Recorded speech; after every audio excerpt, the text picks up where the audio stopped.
O que é a blasfêmia contra o Espírito Santo? Como explicar a natureza de um pecado que Jesus falou que não tem mais perdão, nem neste mundo, nem no vindouro, e é réu de juízo eterno? Será que o amor de Deus ele não vai tão longe para salvar um pecador que está perdido? Será que a redenção que há em Cristo Jesus ela é mais fraca que a força do pecado? Como a gente explica a natureza de um pecado que não tem perdão? Vamos entender isso à luz das Escrituras. No Evangelho de Mateus, capítulo 12, versículos 31 e 32, está escrito assim: Por isso digo a vocês que todo pecado e blasfêmia serão perdoados aos homens, mas a blasfêmia contra o Espírito não será perdoada. Se alguém disser alguma palavra contra o Filho do Homem, isso lhe será perdoado. Mas se alguém falar contra o Espírito Santo, isso não lhe será perdoado, nem neste mundo, nem no porvir. Como que a gente entende o que Jesus está falando aqui? Como que a gente interpreta para entender a natureza do pecado da blasfêmia contra o Espírito Santo? Existe uma rede de interpretação bastante popular, você já deve ter ouvido falar dela, que aplica uma hierarquia divina, que Deus, em três pessoas, ele age hierarquicamente, sendo o Pai o maior deles e o Espírito Santo o menor deles. Muito problemática essa interpretação, mas ela diz que se você pecar contra o Deus Pai, a primeira pessoa da Trindade, você precisa recorrer ao Filho, você ora ao Filho, pede que interceda por você ao Pai. E aí você alcança o seu perdão. Se você orar ao Deus Filho, a segunda pessoa da Trindade, você recorre ao Deus Espírito Santo, que interceda por você, a fim de você conquistar o seu perdão. Mas se você pecar contra o Deus Espírito Santo, não existe uma quarta pessoa na Trindade que possa interceder por você. Dessa forma, você não tem condições de conquistar o seu perdão. A gente não precisa pensar muito para entender que essa interpretação ela é muito problemática, porque não existe, para princípio de conversa, uma hierarquia em Deus. Deus não pode ser Senhor dele mesmo. O Espírito Santo, ele é Deus, assim como Jesus é Deus, assim como o Pai é Deus. Só existe um único Deus e não três deuses atuando sinergicamente, mas um único Deus em três pessoas distintas. Eu sei, a doutrina da Trindade ela é muito complexa, ela foge da lógica humana, então em algum momento vai faltar argumentos lógicos e racionais para aplicar a doutrina da Trindade. Nós a aceitamos pela fé, nós a aceitamos porque a Escritura testemunha a respeito da Trindade. Deus Pai não é Deus Filho, Deus Filho não é o Deus Espírito Santo, mas o Pai é Deus. O Filho não é outro Deus, é o mesmo Deus. E o Espírito Santo não é outro Deus, é o mesmo Deus. É um Deus em três pessoas. Você não pode aplicar uma hierarquia a um Deus. Ele não pode ser Senhor dele mesmo. Então, se você tem acesso ao Pai por meio do Filho, se você tem acesso ao Filho por meio do Espírito Santo, mas você não tem acesso ao Espírito Santo porque não há uma quarta pessoa para te servir de ponte, essa doutrina vai confrontar e ela vai distorcer diretamente o que as Escrituras falam a respeito da Trindade. Não existe hierarquia divina. Então essa interpretação de que você não tem perdão porque você não tem acesso ao Espírito Santo, ela é herética por natureza. Heresia nada mais é do que você pegar a verdade, você dar à verdade um contexto intencionalmente mentiroso, e uma vez que a verdade ela é distorcida, se torna mentira. Não existem meias verdades. Meia verdade é uma mentira. Então, uma vez que a verdade ela é pregada de forma mentirosa, isso é heresia.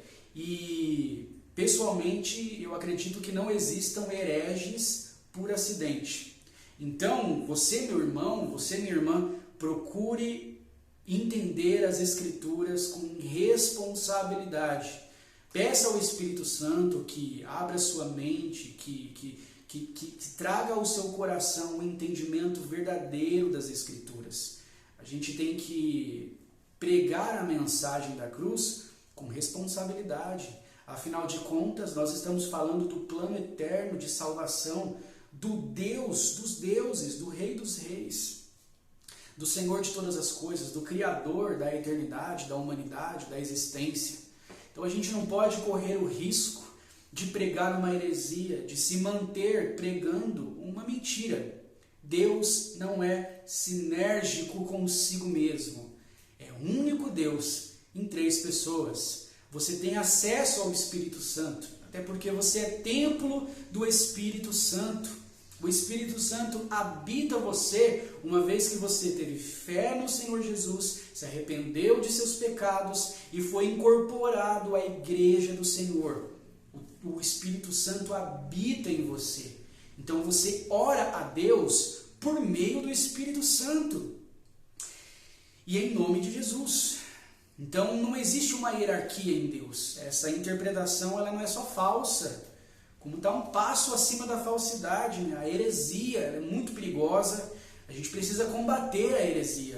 A gente não pode ficar neutro em relação às heresias. A gente tem que lutar contra elas, a gente tem que combatê-las. E como a gente combate a heresia? Com as Escrituras. Os bereanos, quando Paulo foi pregar na região da Bereia, tudo que Paulo falava a respeito das Escrituras, quando Paulo chegou e falou bem assim, olha, o Messias prometido nas Escrituras, ele veio. E todas as profecias que foram ministradas a respeito do Messias se cumpriram em Jesus. Os bereanos falaram, onde está escrito isso? E eles conferiram, passagem por passagem, a fim de não serem enganados por Paulo. E nós precisamos seguir o exemplo desses bereanos. Precisamos conferir as Escrituras, precisamos procurar entender o que as Escrituras diz, porque a Bíblia se interpreta com a Bíblia explica a Bíblia, e ponto final. Então, se não há uma hierarquia na Trindade, então se não há um meio, a interpretação de que o acesso ao Espírito Santo é negado por não haver um intercessor, um quarto intercessor. Então, qual que é a interpretação correta? Então, o que está acontecendo?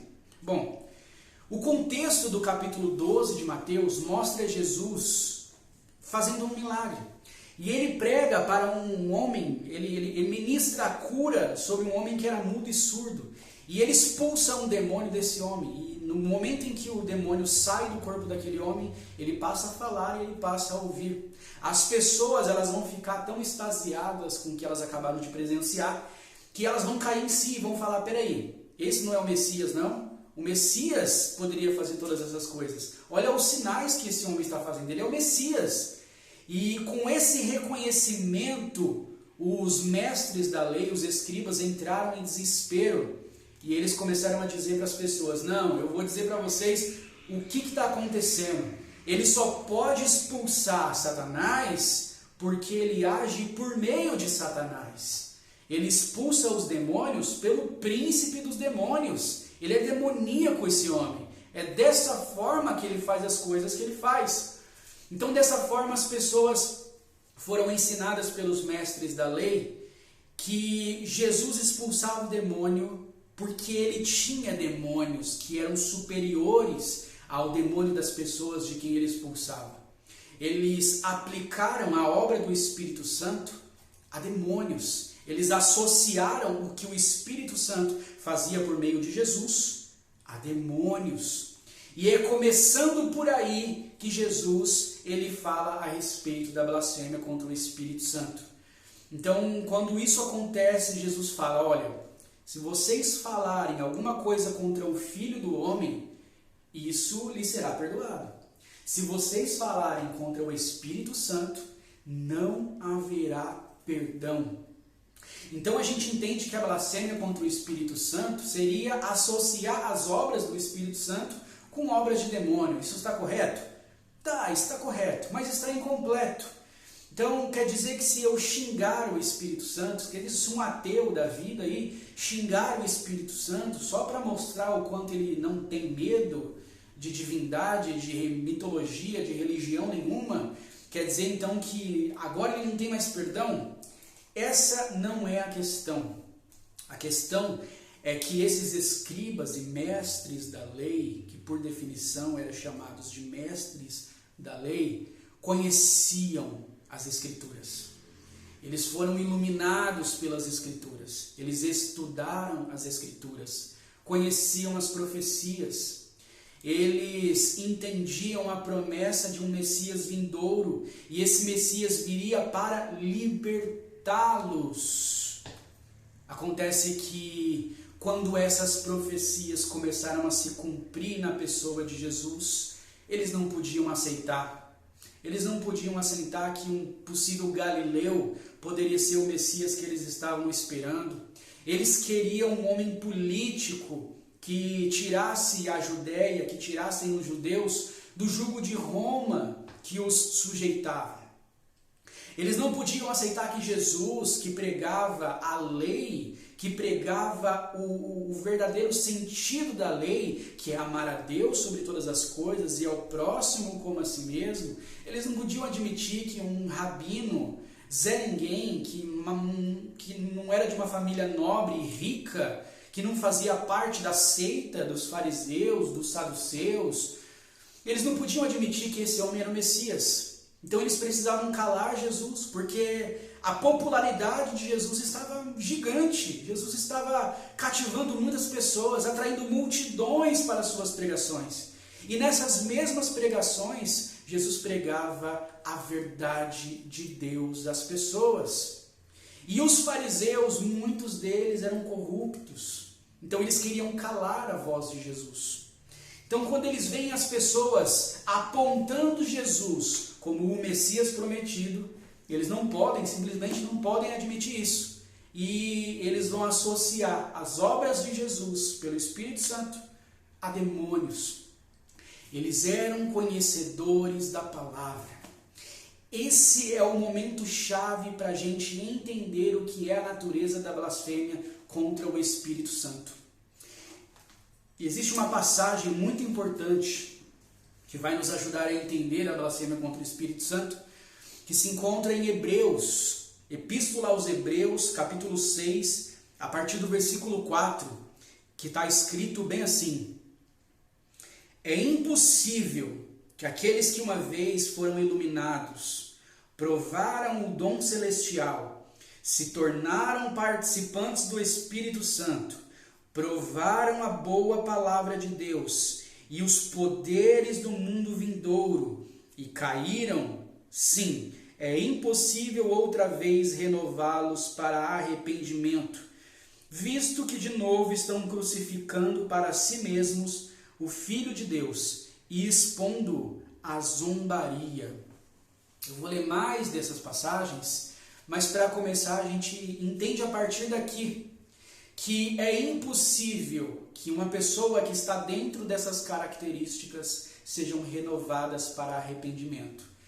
Em primeiro lugar, você vai pegar essa palavra impossível. É impossível que isso aconteça. É impossível que uma pessoa que creu no Senhor Jesus, que foi chamada por Deus ao arrependimento, que Deus a salvou de seus pecados, é impossível que ela caia e retorne ao estado original. Qual que é o nosso estado original de nascimento?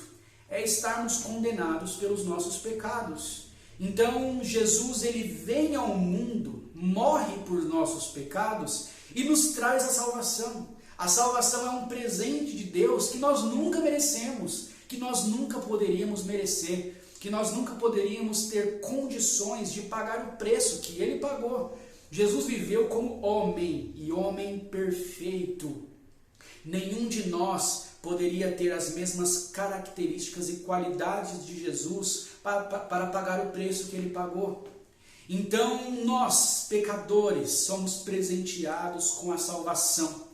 E uma vez que nós somos presenteados com a salvação, nós somos introduzidos ao aprisco de Cristo. Cristo é o nosso pastor. E Jesus ele fala em João capítulo 10, todo aquele que meu Pai me dá, virá a mim. E aquele que vier a mim, de maneira nenhuma o lançarei fora.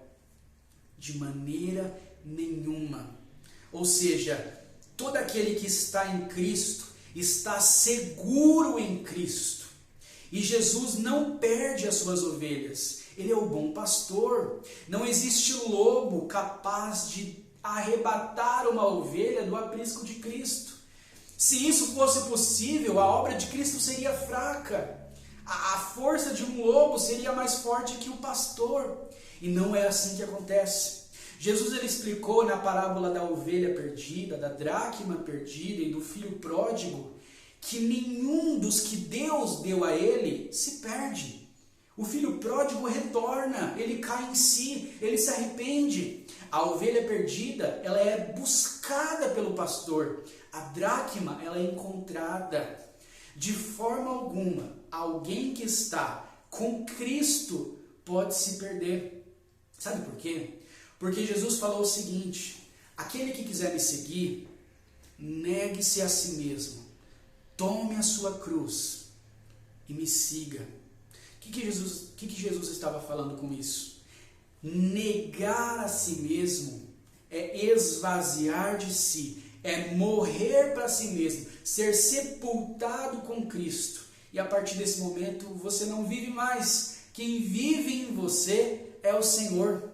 Se você está dentro dessa condição, não há maneira de você se perder. Não há maneira de você ser perdido.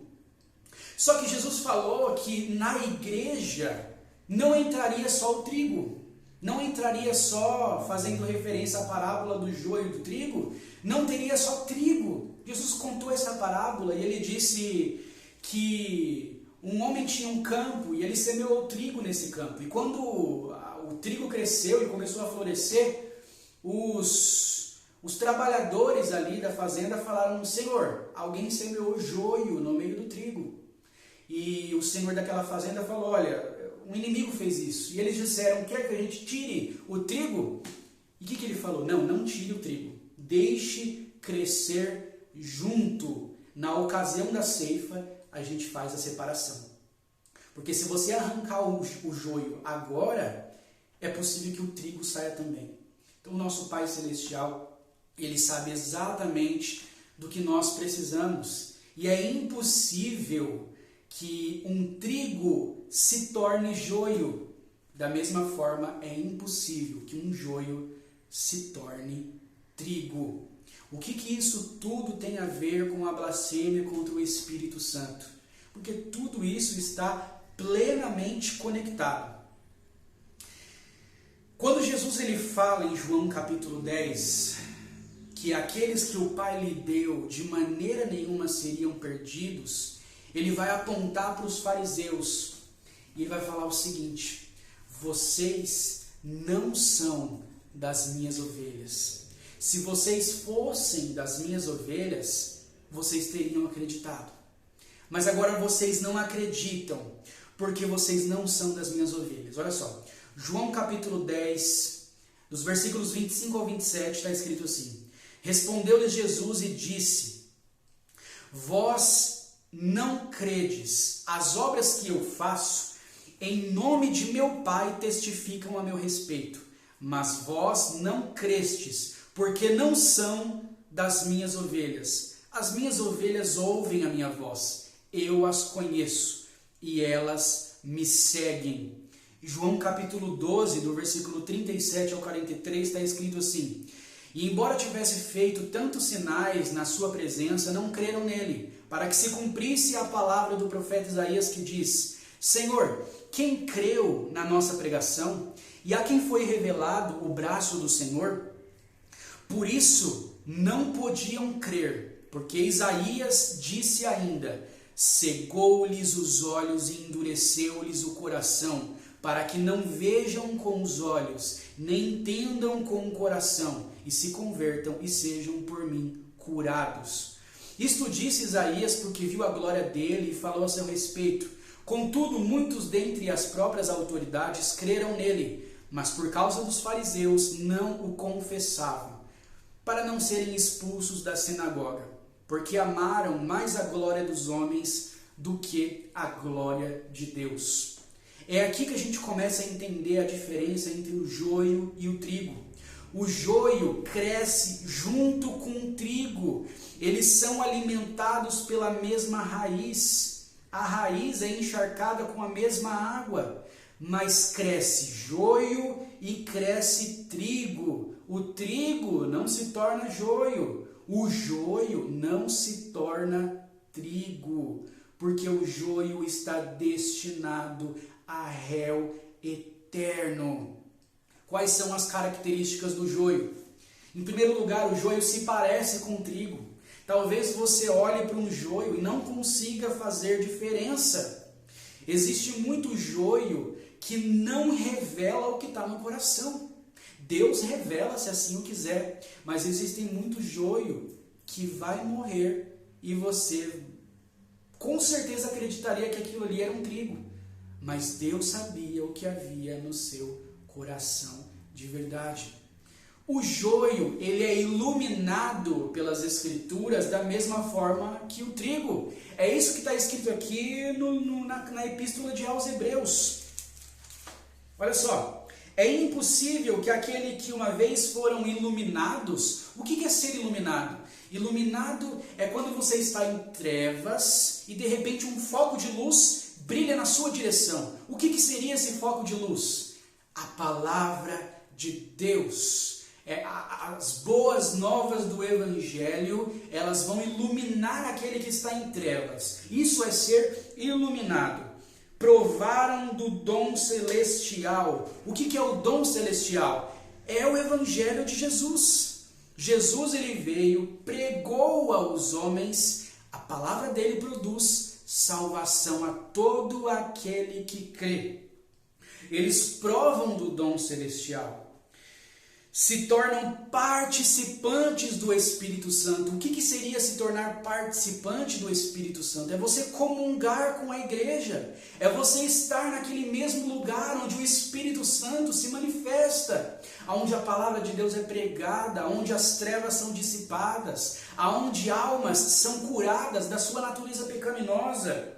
Isso é ser participante do Espírito Santo, é estar ali no meio. Provaram a boa palavra de Deus e os poderes do mundo vindouro, os sinais que Deus, através dos seus apóstolos, realizou na igreja, pessoas sendo curadas de suas enfermidades, pessoas recebendo a libertação das suas opressões. Isso é participar do dom celestial, participar do Espírito de Deus, ser iluminado pela palavra de Deus e contemplar com os seus olhos o poder do mundo vindouro. Essa pessoa entendeu o Evangelho, ela entendeu o plano de salvação, mas ela não creu. Exteriormente, ela pode pousar de alguém que tenha crido, mas ela não creu. É impossível que essas pessoas sejam renovadas para arrependimento. Blasfêmia contra o Espírito Santo é quando você recebe a palavra de Deus, você é iluminado por ela, você inclusive se convence de que aquilo é verdade, mas rejeita. Eu não quero ter parte com isso, mas eu quero me beneficiar disso, em tudo que me convir ser beneficiado. Mas eu não quero ser banhado, eu não quero ser transformado por essa luz. Eu amo as trevas que estão em mim. O que está escrito lá em João capítulo 12? Que muitos dos fariseus que conheciam muito bem as Escrituras creram nele, mas amaram mais as coisas deste mundo. Eles foram iluminados, viram em Jesus a verdade, mas amaram mais a mentira, amaram mais a aparência, blasfemaram contra o Espírito Santo, viram o atuar do Espírito Santo e fugiram para o lado oposto.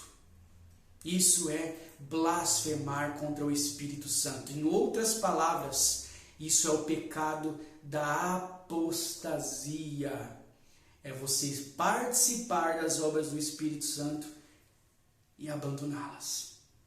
O apóstata, palavra que significa abandono, o apóstata, ele vai conhecer muito bem tudo o que tem para conhecer, mas a palavra não vai entrar nele. Não porque a palavra não tem força para isso. O Espírito Santo é quem convence o homem do pecado, da justiça e do juízo. Não sou eu, não é você quem convence, é o Espírito Santo. Se aquela pessoa não se convenceu, foi porque o Espírito Santo não destinou a ela se arrepender de seus pecados. Ele quis que se cumprisse nessa pessoa tudo isso que Jesus falou a respeito do joio.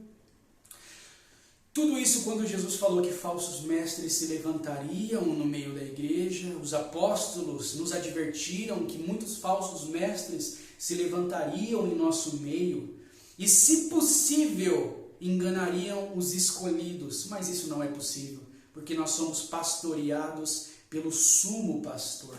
Nós não temos um pastor humano que garante a nossa salvação. Se fosse assim, estaríamos perdidos. Nós temos o sumo pastor, o Deus que está acima de todas as coisas e pode todas as coisas. Nós estamos seguros nos braços do nosso Pai Celeste. Então, quem são os blasfemos contra o Espírito Santo? São os apóstatas. São aqueles que cresceram, que ouviram, foram iluminados. Sabe quando Jesus falou da parábola do semeador? Ele disse que um semeador saiu a semear e espalhou sementes. Algumas delas caíram à beira do caminho, vieram as aves dos céus e as comeram. Outras caíram entre pedregais e logo nasceram alguma coisa, mas o calor do sol queimou as suas raízes porque ela não tinha profundidade. Outra caiu entre os espinhos e foram sufocadas, nem deram fruto. Mas uma caiu em boa terra. Você vê o percentual de sementes que deram frutos? De 4 tipos de semente, só uma deu fruto de verdade. As outras 4 eram apóstatas. Pedregais, na beira do caminho, entre espinhos. Aqui na epístola aos Hebreus, para confirmar o que eu tenho falado para vocês, continua dizendo assim: porque a terra que absorve a chuva, que frequentemente cai sobre ela, e produz plantas úteis para aqueles que a cultivam, recebe bênção da parte de Deus. Mas se produz espinhos e ervas daninhas, é rejeitada, e está perto da maldição, e o seu fim é ser queimada. Ou seja, essas pessoas que foram iluminadas, que receberam o dom de Deus, participaram do Espírito Santo, receberam a boa palavra, viram os poderes do mundo vindouro e caíram mesmo assim, são espinhos e ervas daninhas na igreja. Acredite numa coisa: joio sempre vai ter na igreja. Se você sair da igreja, se você se afastar da comunhão dos santos por causa de joio, existe uma grande possibilidade de você ser tão joio quanto eles. Aquele que está em Cristo, ele não se afasta de Cristo. Aquele que está em Cristo, que faz parte da igreja de Cristo, ele não se afasta da igreja. Ele tem orgulho de dizer: eu sou igreja do Senhor. Nós somos igreja do Senhor. E eu vou lutar a minha vida inteira para que a igreja do Senhor o adore em espírito e em verdade. Como que eu faço? Como que eu luto a minha vida inteira para isso? Sendo um verdadeiro adorador. Adorando ao Senhor em espírito e em verdade. Então, tome cuidado com a blasfêmia contra o Espírito Santo. Um apóstata, mais cedo ou mais tarde, ele vai revelar o que tem no seu coração.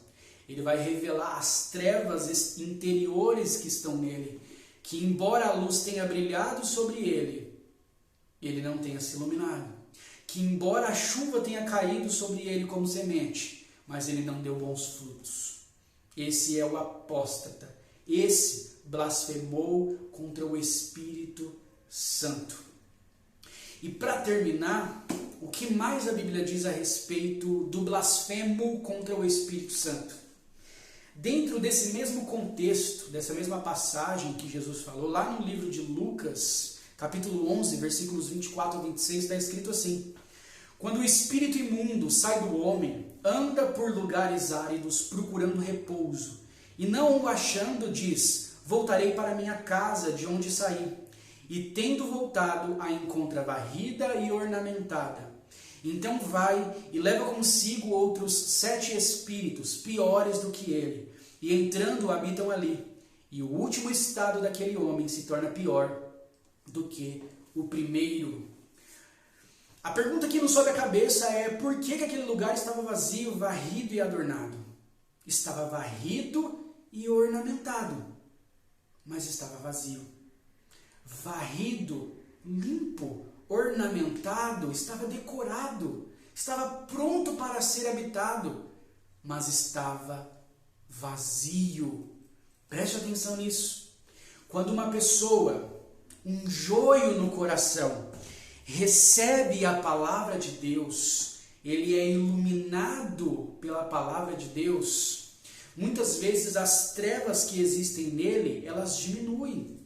Elas quase vão ser extintas. Aquela pessoa se convence da beleza do Evangelho, da beleza das Escrituras, e começa a incorporar princípios e valores do Evangelho. Mas o Espírito Santo não entra ali. Ele não entra para habitar ali. E o Espírito que antes da iluminação havia estado naquele homem, ele volta para lá. Quando ele chega lá, o lugar está pronto para ser habitado, mas estava vazio. Não havia Espírito Santo ali dentro. Não havia Deus ali dentro. Havia uma aparência de piedade, mas não havia piedade. Por isso que Deus não estava ali dentro. Então a Bíblia diz que aquele demônio voltando traz 7 outros demônios piores do que ele, tornando o estado último deste homem muito pior do que o estado anterior. E estes homens que blasfemam contra o Espírito Santo, esses apóstatas por natureza, sabe por que eles nunca terão perdão? Porque eles nunca serão renovados para arrependimento. No livro de Apocalipse, quando a ira de Deus começa a ser descarregada no mundo e as pessoas começam a ver o mundo sendo destruído, o que o livro de Apocalipse fala sobre esses iníquos?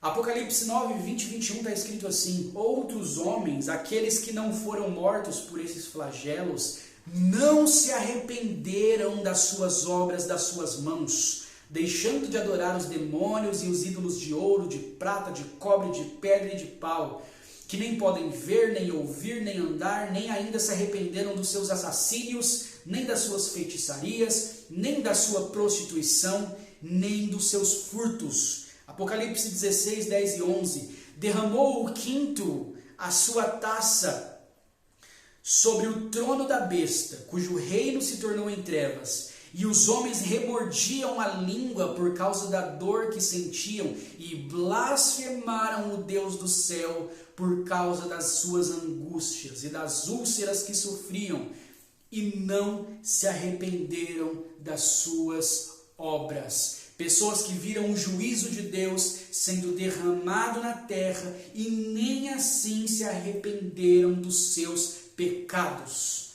Blasfêmia contra o Espírito Santo. Apostasia. Jesus falou que nos últimos dias o amor de muitos se esfriaria.